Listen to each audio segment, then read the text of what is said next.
And welcome back to another podcast with Mr. Hagan. And in this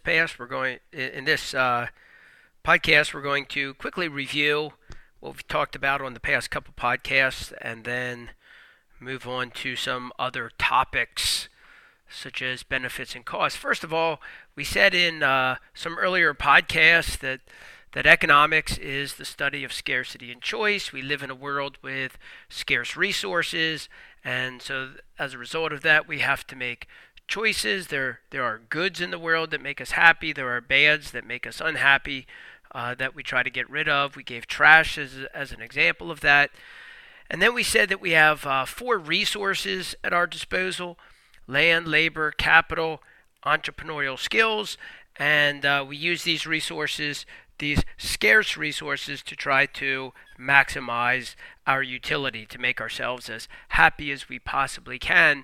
And then we said there were three results of scarcity. Because of scarcity, well, I just said it, we have to make choices. We have to come up with some rules of rationing, deciding who's going to get resources. And then there's going to be competition for resources based on those rules of rationing.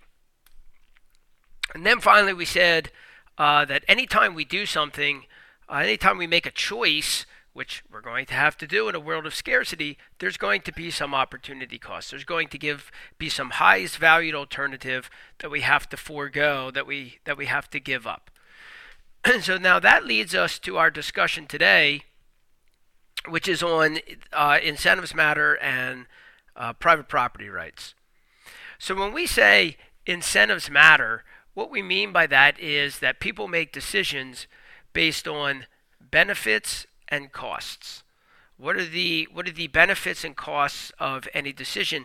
And as economists, we believe that incentives matter always matters.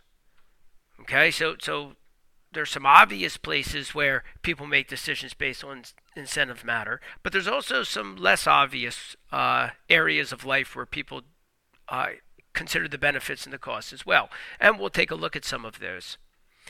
Let's begin by saying this. What I mean when I say that people make decisions based on benefits and costs is that people, when they decide whether or not to do something, such as purchasing a car, they might sit down and consider the pros and the cons. And so maybe you're thinking of buying a car, and you sit down with a friend or a parent or something, and you make a list of what are the pros and what are the cons of buying the car. So let's go ahead and do that, just to think about it for a moment.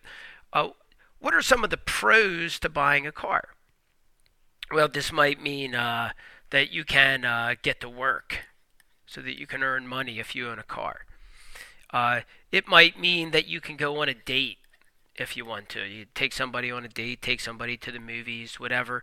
And maybe just in general, some level of freedom.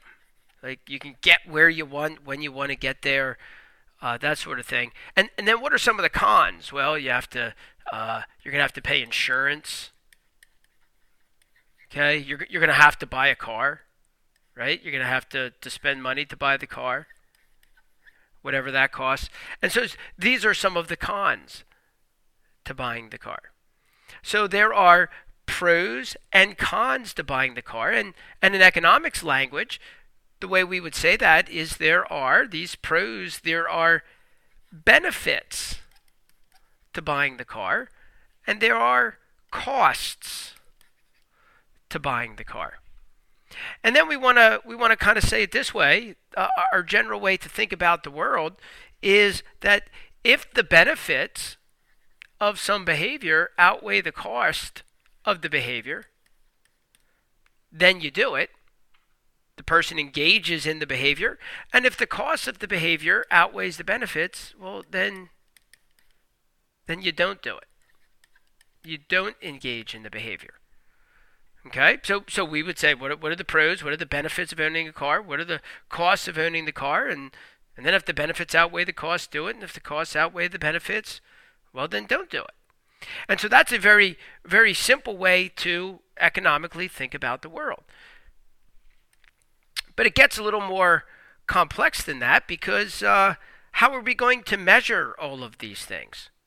So as economists, we want to try to measure all of the benefits and the costs in dollars or some other currency, depending, in what country you live. But so we're thinking about this from the point of view of the United States right now. So our currency is dollars. So what are the benefits and the costs measured in dollars? So we want to put dollar signs on these. So what is the value of being able to get to work? And that might be easy to measure because it might just be the size of the salary that you'll earn in the new job. But what is the dollar value of being able to go on a date? Or what is the dollar value of having freedom? These things can be hard to measure, but we want to try to measure them as much as possible. And then these are probably relatively easy to measure in dollars. Okay, so we want to measure these costs and benefits in dollars so that we can use that as a way to make decisions. So we can compare the benefits to the cost. So this includes very obvious items, such as the benefits of owning a stock in a company. Like that's pretty easy to measure, right? Like, what are the benefits of owning, Apple stock? And you could go see, like, how much money did you earn? That would be like the dollars that you earn would be like the benefits, and then how much did you have to pay for the stock? What was the stock price? And that was like the cost of owning the stock, right? And so, or you could think about it in terms of opportunity cost, right? How much money could you have earned if you had owned a different stock, maybe Microsoft? Okay, so that would be like an opportunity cost idea. Either way, it's a pretty straightforward thing to measure with dollars, and you can get the benefits and you can get the costs and make your decision. Are the benefits greater than the costs, or the costs outweigh the benefits? Pretty straightforward to measure that. But this also includes more difficult things to measure and not so obvious items that we wouldn't normally think of as having dollar values assigned to them, such as the value of friendship. So let's say you have an old friend, maybe you were friends in high school or friends in college or whatever, and now you go get a job and move 500 miles away, and your friend they get a job and they move a couple hundred miles in the other way, and now you're very far from each other, and so now you have to decide: is it worth continuing to keep this friendship? Well, the cost of the friendship, that might include things like, the travel cost, right, of going to visit the person. Maybe it would include the cost of, opportunity cost in the sense that the time that you spend away that weekend, you could have been doing something else, right? You could have been going on a date. You could have been whatever else you could have been doing in this new place where you live. You could have been doing something else instead of going and visiting your friend. So those would be the costs. And then you'd have to ask yourself, well, what are the benefits of this friendship? What are the benefits? So these, let's say we could put some dollar value on these. We then want to try to put some dollar value on the friendship. And then if the benefits outweigh the costs, then we go visit the friend and we keep that friendship. And if the costs outweigh the benefits, then we don't. So I have many friends, many people that I was friends with in high school and college that I never see anymore. We have not kept up our friendship. The costs were greater than the benefits. All right. So many of us, we may not like this idea of trying to measure something like friendship with dollars. All right. So I'm not saying it's a good thing to measure it with dollars. I'm not saying it's a bad thing, good thing, whatever. I'm just saying that's what we attempt to do. We attempt to put a dollar sign on these things. And by the way, the cost of keeping up friendship is probably less today than it used to be, because you don't have to engage in travel costs. You may not even have to, really give up very much in the sense of something else, because, you can connect online and so forth and continue the friendship in that way. So the costs of keeping the friendship might be lower than they used to be. Even saving a human life. Okay, again, we're going to try to put a dollar value on this, and that sounds terrible, but we really have to face this sometimes in life. For example, if somebody is dying, let's say of kidney failure, okay, so somebody's dying of kidney failure, and they can get some sort of expensive dialysis. Let's say the person is 90 years old, and the dialysis would cost $500,000 per year.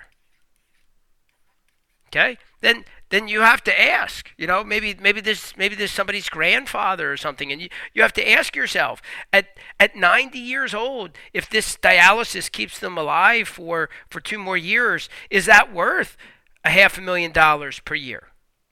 Okay, which would be $1 million over the 2 years of keeping Grandpop alive. Is it worth it? Okay, or could that $1 million be used somewhere else? Right, and maybe Grandpop, you might ask him, and he might say that it's not worth it. Okay, he may say the costs outweigh the benefits. He might say, my quality of life at 90, it's really not that great anyway, and this money could be used to send the grandkids to college and so forth. So he might even say the costs outweigh the benefits. I don't know. I mean, maybe the benefits outweigh the costs. You really care about Grandpop and so on. But just the point is that we're going to try to put a dollar sign on it, and that can be hard for a lot of people. So again, we're not saying good or bad. We're just saying that we have to find some measuring stick, all right? And dollars, they are going to act as our measuring stick. So we're not saying dollars are good or bad. Okay, we're not saying it's good or bad. We're just saying it's our measuring stick. That's how we're going to try to measure things with dollars. We will talk more about this idea of benefits and costs on our next podcast, because really in economics, I've kind of simplified it here. We really don't talk about, we do the benefits outweigh the costs? That matters. But what matters even more than that is what happens when there is a change in the benefits or a change in the costs. What happens if there's a change in the benefits or a change in the costs? And we will talk about that concept on our next podcast. Thanks for joining me. This has been Mr. Hagan on another Econ Podcast. We'll see you on the next Econ Podcast.